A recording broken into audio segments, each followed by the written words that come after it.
You guys, today, Caitlin Clark got fined $200. Kathy, what do you think you are accomplishing by that? What kind of message do you think you're accomplishing by doing? You're not even making an example out of her by finding her an exorbitant amount of money. You are literally making a joke out of yourself by finding her such a little. The WNBA is once again facing backlash over a decision that highlights deeper issues with how the league is run. But this time, it's not about bad calls or questionable refereeing. Instead, the league is under fire for disciplining its top player simply for speaking out about problems everyone can see. Okay, and we know how this works because Sophie Cunningham has told us how this works. If you talk about the refereeing, if you talk about the officiating, on the Instaface, on the TikToks, on the Twitters, any of that social media, in the public, in the interview, if you mouth it in the shower, Kathy Engelbert will peek in and look around at you and point at you and be like, you're fined. Even though she won't clean up the officiating in her trash-ass league? Okay. Caitlin Clark, the standout guard for the Indiana Fever who's brought new energy to women's basketball, was hit with a $200 fine after posting refs couldn't stop us on Instagram following her team's playoff win over the Atlanta Dream. So during the game, we saw here, the Fever players celebrating. I would assume based on the reaction that this was after the Lexi Hull steal and everything. And Caitlin Clark on Instagram commented this: refs couldn't stop us. Elite bench mob. It wasn't for the lack of trying. Glad they're having fun and celebrating like no other teams. Will she get fined for saying that? Yeah, she got fined. The timing says a lot. Right as the Fever make their deepest playoff run in almost 10 years, stunning everyone by upsetting the Las Vegas Aces in Game 1 of the semifinals. Despite being big underdogs, the WNBA chooses this moment to crack down on Caitlin Clark. When you're on the WNBA's time or the NFL's time or the NBA's time, when you're on their time, criticizing the officials, calling out the officiating, I've seen players get fined for that. But when you're on your own time, well, now, other than Sophie Cunningham, Caitlin Clark seems to be the two players that come to my mind of players getting fined, criticizing the officials, doing it on their own time, quote unquote, off the clock. Rather than highlighting the amazing stories unfolding this postseason, Commissioner Kathy Engelbert and her team are focused on policing social media and handing out small fines for blunt comments that simply state the obvious. The hate is real. The hate is real, Kathy. I see you hating on us from a mile away, Kathy Engelbert. We all see it. You out here trying to fine Caitlin Clark. You out here fining the one person who's actually bringing money into this league. What a joke. You're mad that the Indiana Fever are here right now. Y'all didn't expect us to get this far. Y'all really didn't expect it. We got Sophie Cunningham exposing the whole league agenda. Exposing them. Caitlin Clark mocking them all on Twitter, all on Instagram, everywhere, because they are. If you're enjoying this, don't forget to subscribe. Now, let's be clear about what actually happened. After the Fever pulled off an 87-85 win over Atlanta in Game 3 of their first-round series, Caitlin Clark replied to the team's Instagram post celebrating the bench. She left two short comments. Elite bench mob and refs couldn't stop us. That's second. One just for words echoing what fans have been saying all season was somehow enough to earn her a $200 fine from the WNBA. Honestly, it's hard to believe. What world do we live in? Like, I'm pretty sure she just said the refs can't stop them celebrating. This isn't even her going at refs. It's literally like if you say the word refs and you're an Indiana Fever player, you're going to get fined. If you say the word refs as a Fever player, the word referees has to be spoken, cannot be said by an Indiana Fever player, otherwise it's a fine. And the worst part is if they got fined for celebrating. So I don't think, only she got fined, not everybody. There's other people on the floor, everything. She's not, like, they're celebrating. The timeout's been called. or the foul has been called. It is what it is. This is the same league that's let its biggest star be targeted all season without stepping in. But the moment she makes a harmless comment about the officiating, they act like she crossed some major line. And here's the wild part: Clark isn't even playing in the playoffs. She's been out since July with a groin injury that ended her second season after just 13 games. This is the player who brought massive attention and record-breaking revenue to the WNBA, packed arenas, and pushed TV ratings to new highs. Now, she's stuck on the bench, watching her team push forward without her, yet even while sidelined, unable to help on the court, she's still being singled out this time for simply saying what everyone else is already thinking. WNBA definitely got to play these women more. You got to pay these women more. Because what the hell is a $200 fine? This picture right here is giving me Mom Made Pizza Rolls vibes. Mom Made Pizza Rolls and everybody...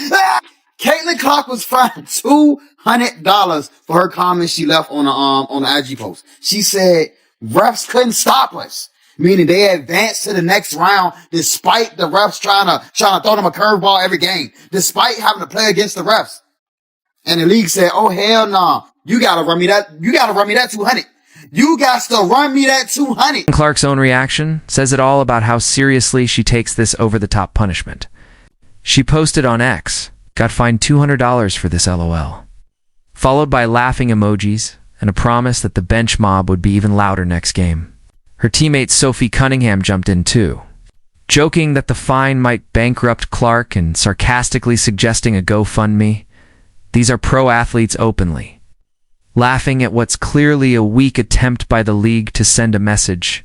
And honestly, who can blame them? When you look at the numbers, the fine becomes even more ridiculous.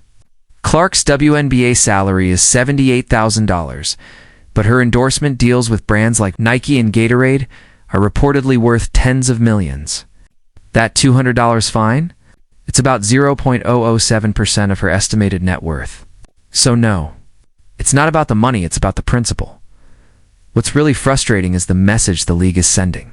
Instead of tackling the real issue of officiating that's been a problem all season there, going after the players who speak up about it.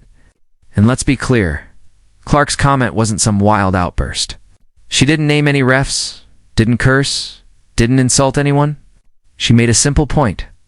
Her team won, even with questionable calls. It was more of a shout-out to her teammates' toughness than anything else. Yet somehow, that's what gets punished while the actual problems she hinted at still go ignored. That Sophie has got jokes. She retweeted this. That's really going to break the bank for her. Starting a GoFundMe now. Sophie, you got jokes. Hun, you got jokes.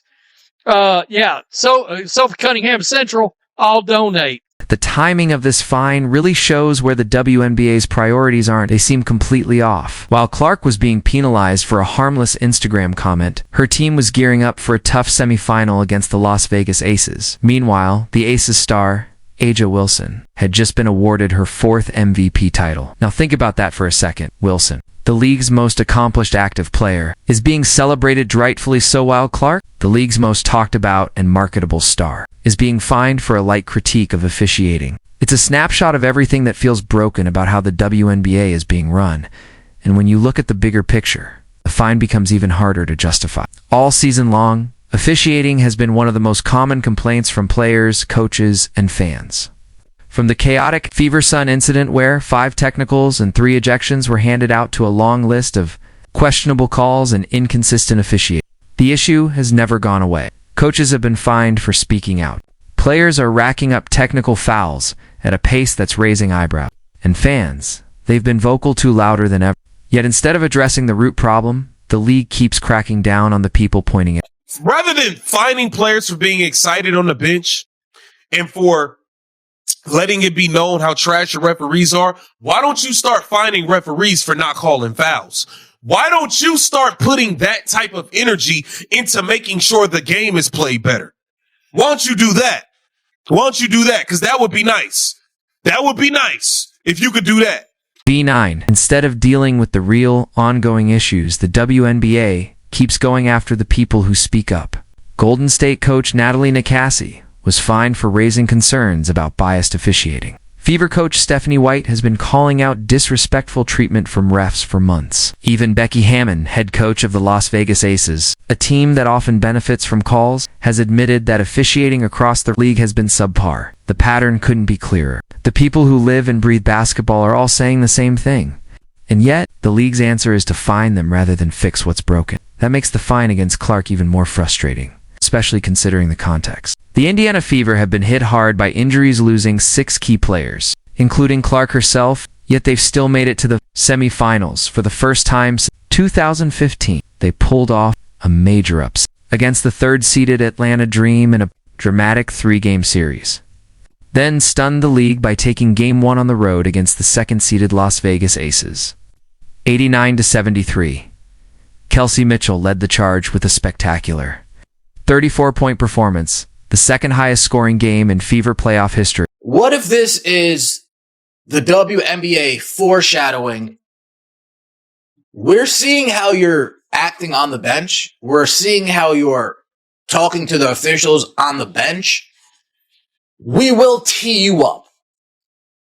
Now, whether I think that she deserves a tee for it or not, we're not even going to get into that. What if this is just saying, hey, we're going to tee you up if you continue to get at the officials, if you continue to talk up the officials, if you continue to show up the officials on the sideline, we're going to tee you up. We're not going to tee Sophie up. And this should be a time to celebrate toughness, teamwork, and the talent in women's basketball.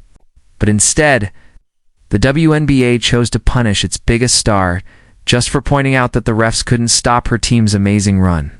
It feels tone-deaf, petty, and goes against everything the league says it wants growth. It's more attention for the sport. The difference between Clark's situation and A'ja Wilson's couldn't be clearer. Wilson, fresh off her record-breaking 4th MVP, fits the image the league wants to promote: dominant on the court, polite in interviews, and careful not to criticize league decisions. But when the Las Vegas Aces faced off against the Fever in the semifinals, it was Kelsey Mitchell and the Fever bench the same players. Clark cheered on in her Instagram post who truly shined. Wilson had a rough game, shooting just 6 for 22, while the Fever controlled the court from start to finish. The Aces couldn't stop her. I actually don't think that the Aces perimeter, honestly, defense or offense is very good, but specifically defense, they just couldn't find an answer for Kelsey. They were sending 2 on her at different times, but the Fever were running cutters. Kelsey was making her way to the rim. Now, I will say the Aces defense is scary around the rim because you have somebody like A'ja who averages over 2 blocks a game, and she's just there waiting and ready to block your shot if you get too close to the rim. But Kelsey Mitchell, I mean, she was just finding her spots, getting to her lanes, hitting those open threes, all of the things. The irony is delicious. Clark gets fined for saying refs couldn't stop her team. Then that same team goes out and proves her point by dominating the league's golden child and her heavily favored squad. If the WNBA was smart, they'd be promoting this incredible underdog story instead of issuing petty fines over Instagram comments. But intelligence and strategic thinking have never been hallmarks of Cathy Engelbert's administration. This fine represents everything wrong with the WNBA's approach to player relations and league management. Rather than protecting their stars and addressing legitimate concerns about officiating quality, they're more focused on maintaining an image of authority and control. It's the same backwards thinking that has plagued women's sports for decades.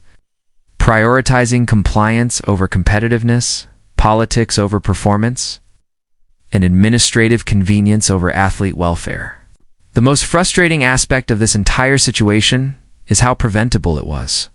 If the WNBA had spent half as much energy improving officiating as they do monitoring social media posts, there would be no need for players to make comments like Clark's. If they had implemented meaningful accountability measures for referees, provided better training and resources, or simply acknowledged the widespread concerns about call quality, players might have more confidence in the system. Instead, they've chosen to shoot the messenger while the message grows louder and more impossible to ignore.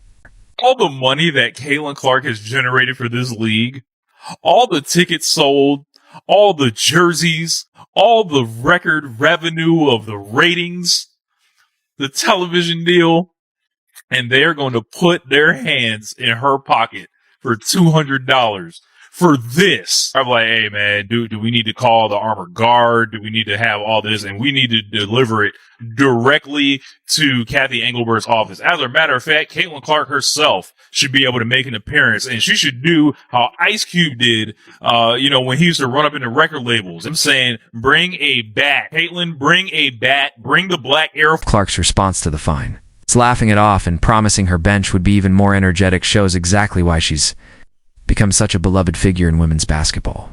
She refuses to be intimidated by league bureaucracy, won't back down from speaking truth to power, and continues to support her teammates even when she can't contribute on the court.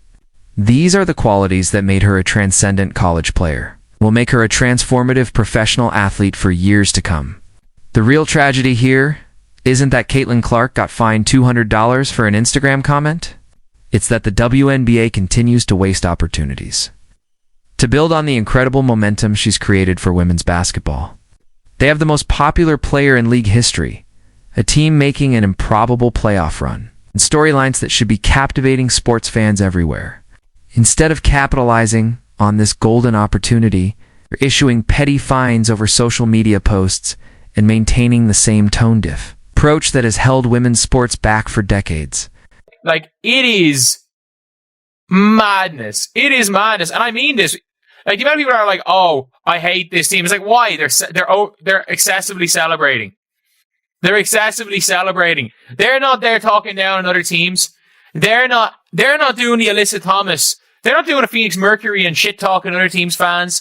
They're not doing Phoenix Mercury and shit talking the other team's players, their coaches, their all of this stuff. And then when they lose, they're silent. They dodge everything. Hell no, they're just celebrating. They're just celebrating. They actually find somebody for saying refs can't stop. The refs won't stop us. The message is clear. The WNBA cares more about controlling the narrative than improving the product. They'd rather find players for pointing out problems than actually solve them. And they're perfectly willing to waste the incredible platform that Caitlin Clark has built if it means maintaining their bureaucratic authority. It's exactly the kind of short-sighted thinking that explains why women's professional basketball has struggled for so long to reach its potential, and why meaningful change seems as elusive as ever under current leadership.